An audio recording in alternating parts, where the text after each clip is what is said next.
सो है everyone, welcome back commerce विद्यार्थी। मैं हूं दीपक शर्मा।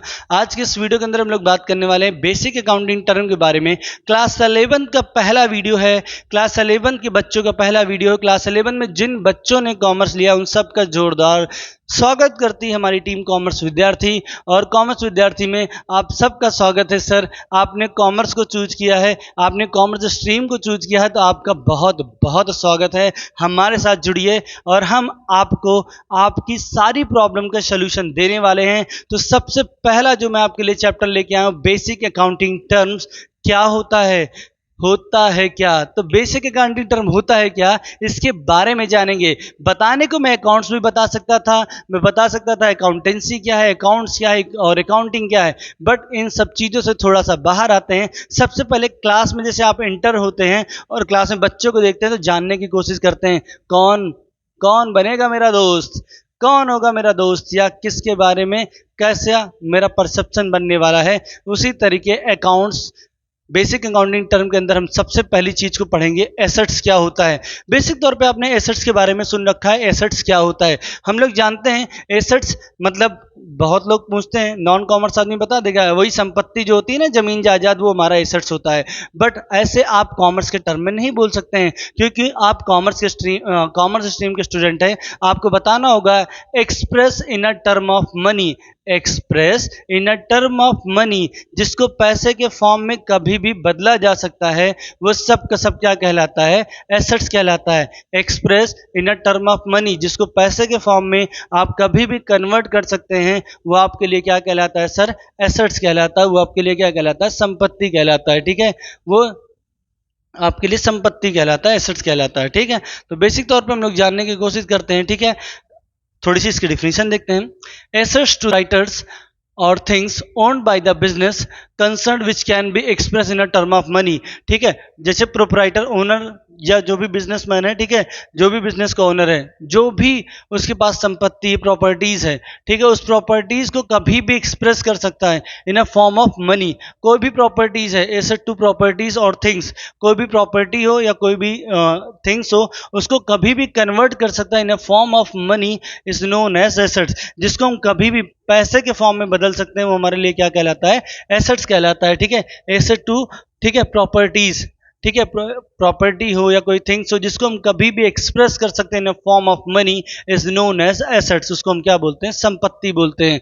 अब ठीक है, हम इसको क्या बोलते हैं, संपत्ति बोलते हैं। ठीक, ये दो तरीके की होती है sir. Assets are two types, basic तौर पे हम जानेंगे। एक करंट एसेट्स होती है, एक नॉन करंट एसेट्स होती है। अब कुछ लोग पूछेंगे कौन सा करंट, जो बिजली में, बिजली वाले की बात करें क्या, लाइट जिसको पकड़ने से करेंगे ना, वो वाला करंट के बारे में बात नहीं रही भाई।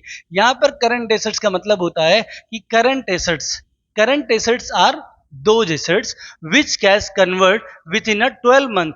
Current assets are those assets which cash convert within a 12 month, जिसको आप 12 महीने के अंदर कैश के फॉर्म में कन्वर्ट कर सकते हैं, वो क्या कहलाता है आपके लिए, वो कहलाता है करंट एसेट्स कहलाता है। क्या कहलाता है, करंट एसेट्स कहलाता है। जिसको आप विद इन अ 12 मंथ, 12 महीने के अंदर कैश में कन्वर्ट कर सकते हैं, एक्सप्रेस कर सकते हैं, वो आपके लिए क्या कहलाता है सर, वो करंट एसेट्स कहलाता है। इसका दूसरा भाई आता है, वो बोलता है मेरा नाम है नॉन करंट एसेट्स। ठीक है, मैं नॉन करंट एसेट्स हूं। तो नॉन करंट एसेट्स कहता है, मैं इससे थोड़ा सा दूर रहता हूं। ठीक है, मेरा सिस्टम थोड़ा अलग है। Non current assets are those assets which cash convert more than 1 year, more than 1 year, 1 साल या 1 साल से ज्यादा का समय जिसमें लगता है कैश को कन्वर्ट करने में, वो हमारा क्या कहलाता है, नॉन करंट एसेट्स कहलाता है। क्या कहलाता है, नॉन करंट एसेट। जैसे आपका 10 करोड़ की बिल्डिंग है, तो 10 करोड़ की बिल्डिंग को आपको बेचने के लिए समय लगेगा। ठीक है, 1 साल, 2 साल, 4 साल लगेगा, आप उसको आसानी के साथ कैश में कन्वर्ट नहीं कर पाएंगे, वो नॉन करंट एसेट्स है। बट आपके पास क्या है, फोन है, आप उसको 2-3 महीने के अंदर कैश में कन्वर्ट कर सकते हैं बेच के, तो आपके लिए क्या कहलाता है, वो क्या कहलाता है, करंट एसेट्स कहलाता है। जो with in a 12 month sort out हो जाए, जो विथ इन क्या हो जाए, 12 मंथ, 12 महीने के अंदर जो क्लियर हो जाए, 12 महीने के अंदर कैश में कन्वर्ट हो सकता है, वो हमारा क्या कहलाएगा, करंट एसेट्स कहलाएगा। और non current assets are those assets which cash convert within एक साल या एक साल से ज्यादा का समय लगता है कैश कन्वर्ट करने में, वो हमारा क्या कहलाता है, नॉन करंट एसेट्स कहलाता है। नॉन करंट एसेट्स के पास भी दो लोग हैं, ठीक है, दो बॉडीगार्ड इसने रखे हुए हैं, ठीक है, एकदम दो बॉडीगार्ड हैं इनके पास। एक है टेंजिबल एसेट्स और एक है इनटेंजिबल एसेट्स, मतलब इसके भी दो हिस्से हैं, दो पार्ट हैं। टेंजिबल एसेट्स क्या होता है, टेंजिबल एसेट्स क्या होता है, तो चलिए जानते हैं, ठीक है, तभी तो समझ में आएगा। अब जैसे यहाँ पर एक मूवमेंट आ गया, होता है क्या, होता है क्या, तो टेंजिबल एसेट्स होता है क्या, tangible assets are those assets which can touch and see, जिसको छू सकते हो, जिसको देख सकते हो, उसको क्या बोलते हैं, टेंजिबल एसेट्स बोलते हैं। क्या बोलते हैं, टेंजिबल एसेट्स। जैसे बिल्डिंग है, आप इसको छू सकते हैं, देख सकते हैं, इच्छा हो तो अपना सिर भी फोड़ सकते हैं, तो ये टेंजिबल एसेट्स है।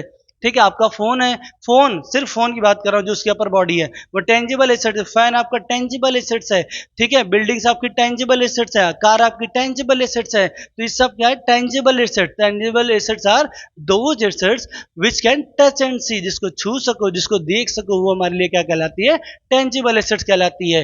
इनटेंजिबल क्या होता है, अब इनटेंजिबल क्या होता है, इनटेंजिबल, ओहो, पढ़ाई इसीलिए नहीं हो रही ना, क्योंकि टेंजिबल समझ में आया तो इंटेंजिबल भी अपने आप आ जाएगा। तो टेंजिबल एसेट्स क्या होता है सर, टेंजिबल तो आपको समझ में आ गया, बट इनटेंजिबल क्या होता है, intangible assets are those assets, पढ़ाई इसीलिए नहीं हो रही है। intangible assets are those assets which can not touch and see, जिसको ना छू सकते हो, जिसको ना देख सकते हो, बस फील कर सकते हो, वो intangible assets है। वो intangible assets कहलाती है। Just like a goodwill. Goodwill आपने एक वर्ड सुना होगा कि मेरी मार्केट में बहुत गुडविल है, मैं कहीं पर भी जाता हूँ मेरे नाम पे लोग पैसा वैसा दे देते हैं, उधारी उधारी चल जाती है, दबदबा था, दबदबा है, दबदबा ही रहेगा। तो दबदबा तभी रहेगा जब आपकी गुडविल अच्छी होगी, मतलब आपकी इनटेंजिबल एसेट्स मार्केट में अच्छी होगी, ठीक है, तब रहेगा। तो intangible assets are those assets which can not touch and see, जिसे न छू सकते हो ना देख सकते हो, ठीक है, बस फील कर सकते हो, वो हमारा क्या कहलाता है, इनटेंजिबल एसेट्स कहलाता है। ठीक है, तो हमने पढ़ा आज इसमें एसेट्स के बारे में, पूरी डिटेल जानी कि एसेट्स क्या होता है। तो बेसिक तौर पे मैंने बताया एसेट्स क्या होता है, express in a term of money, जिसको आप पैसे के फॉर्म में कभी भी कन्वर्ट कर सकते हैं, पैसे में कभी भी कन्वर्ट कर सकते हैं, वो आपके लिए क्या कहलाता है, एसेट्स कहलाता है, जिसको आप कभी इन फॉर्म ऑफ मनी में कन्वर्ट कर सकते हैं। कोई भी प्रॉपर्टी कोई भी थिंग्स हो, आप उसको अगर एसेट्स के फॉर्म में, मतलब कैश के फॉर्म में एक्सप्रेस कर सकते हैं, तो वो सबका सब क्या कहलाता है, आपके लिए एसेट्स कहलाता है। ये दो टाइप के होते हैं, करंट एसेट्स होता है, एक नॉन करंट एसेट्स होता है। करंट एसेट्स कैसा होता है, current assets are those assets, ठीक है, which can express in a term of money within a 12 month, जिसको आप 12 महीने के अंदर क्या कन्वर्ट कर सकते हैं, कैश में कन्वर्ट कर सकते हैं, वो आपके लिए क्या कहलाता है, करंट एसेट। और जिसमें मोर देन 1 ईयर, एक साल या एक साल से ज्यादा का समय लग जाता है कैश में कन्वर्ट करने में, वो कहलाता है हमारा नॉन करंट एसेट्स। इसके दो हिस्से हैं, एक है टेंजिबल, एक है इनटेंजिबल। टेंजिबल एसेट्स क्या होता है, tangible assets are those assets which can touch and see, जिसको छू सको देख सको, वो टेंजिबल कहलाता है। Intangible,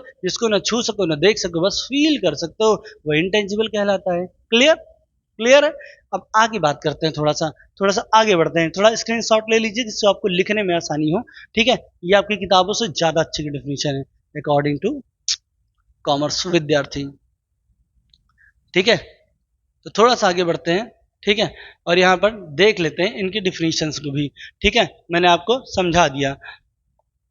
non current assets are those assets which are, ठीक है, intent to the remaining business use a long period of time and not intended for sale to help the smooth running business, ठीक है, business को आसानी में चलाने, business को आसानी से ऑपरेट करने के लिए, बिजनेस को आसानी से एक लंबे समय तक के चलाने के लिए हम जिन एसेट्स का यूज करते हैं, वो सब के सब हमारे लिए क्या होते हैं, नॉन करंट एसेट्स कहलाते हैं, क्योंकि उसको हम एक लंबे टाइम पीरियड के लिए अपने पास रखते हैं, क्योंकि लंबे समय तक के लिए, क्योंकि हम बिल्डिंग्स ले रहे हैं, ठीक है, वो क्या है, हमारा नॉन करंट एसेट्स है, ठीक है, आसानी से उसको हम कैश में कन्वर्ट नहीं कर सकते हैं, ठीक है। उसके बाद इसी के अंदर मैंने दो पार्ट बताया, टेंजिबल एसेट्स और दोज एसेट्स, ठीक है, which can touch and see, जो फिजिकली प्रेजेंट हो, जिसको आप फिजिकली एग्जिस्टेंस हो, जिसको आप छू सकते हैं देख सकते हैं, वो आपके लिए टेंजिबल एसेट्स कहलाता है। जस्ट लाइक अ building, machinery, plant, furniture, stock, ठीक है, ये सारी चीजें हमारी टेंजिबल एसेट्स होती है। इनटेंजिबल मैंने आपको बताया कि those assets which can not touch and see, जो फिजिकली प्रेजेंट ना हो, वो हमारा इनटेंजिबल कहलाता है। Just like a goodwill, patent, copyright, trademark,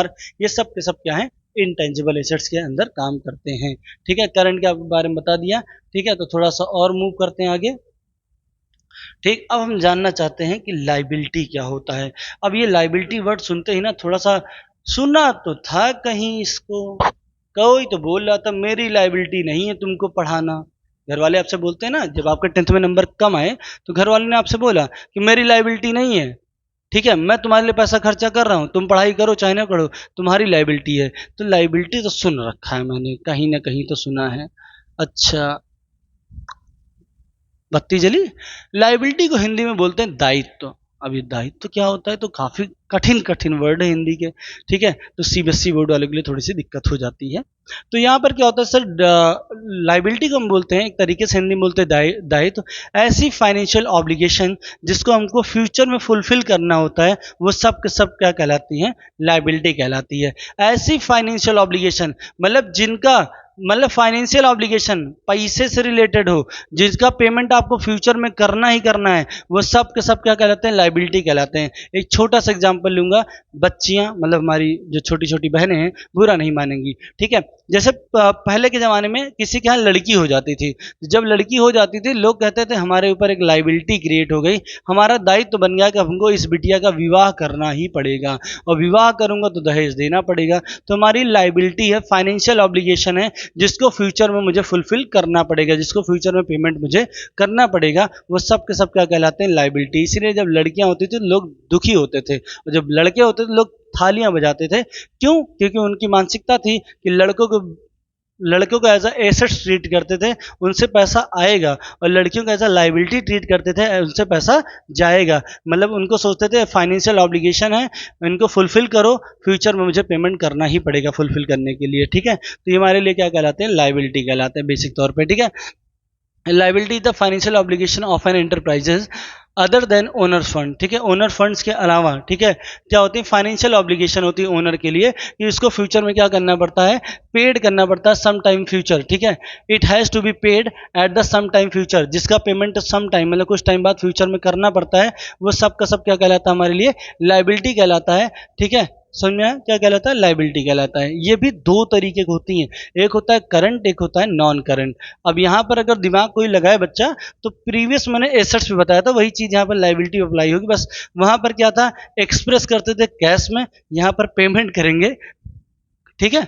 तो यहाँ पर देखो नॉन करंट लाइबिलिटी के बारे में बात करें, ठीक है, नॉन करंट लाइबिलिटी के बारे में, तो non current liability are those liability they pay after a period time more than 1 year, more than 1 year, 1 साल, मोर देन ईयर बोल सकते हैं, 1 साल से ज्यादा का समय जिसमें लग जाए पेमेंट करने में या पे करने में, वो हमारा नॉन करंट लाइबिलिटी कहलाता है। जैसे मैंने भले देखो गरीब मास्टर हूँ भाई, ठीक है, तो मैं क्या हूँ, मैं अगर 5 लाख का लोन ले लूंगा तो मैं 5 लाख का लोन तुरंत तो नहीं भर पाऊंगा, मुझे 5 लाख का लोन भरने के लिए 2 4 5 साल का समय चाहिए। तो वो जो 5 लाख का लोन होगा, फाइनेंशियल ऑब्लिगेशन है जिसको मुझे फ्यूचर में पेमेंट करना है, ले तो लिया है, ठीक है, लाइबिलिटी मेरे ऊपर क्रिएट हो गई, लेकिन फ्यूचर मुझे पे करना है, तो मेरे लिए वो क्या हो जाएगा सर, कि वो फाइनेंशियल ऑब्लिगेशन है जिसको मुझे पेमेंट करना है फ्यूचर में।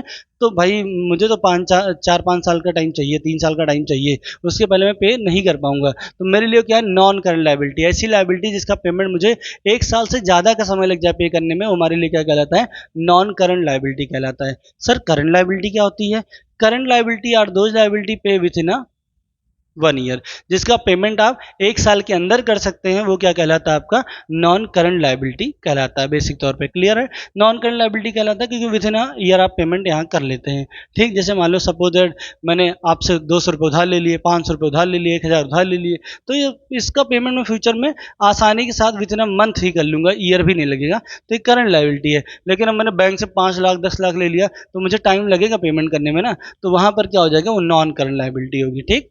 पक्का क्लियर है यहाँ तक, कोई दिक्कत कोई परेशानी, ठीक है। तो आज के इस वीडियो के अंदर हमने पढ़ा सिर्फ दो चीजें, ए फॉर एसेट्स और एल फॉर लाइबिलिटी, ठीक है। एसेट्स और लाइबिलिटी हमने पढ़ लिया, क्या होता है कैसे होता है। नेक्स्ट वीडियो में आगे फिर बढ़ेंगे हम और बताएंगे आपको, और बेसिक टर्म से इंट्रोडक्शन आपका होता रहेगा। तब तक के लिए धन्यवाद, और रिक्वेस्ट हमारी बस एक ही है कि हर हर महादेव, जय श्री श्याम, वीडियो को जरूर शेयर करिए। Thank you for watching this video, thank you everyone.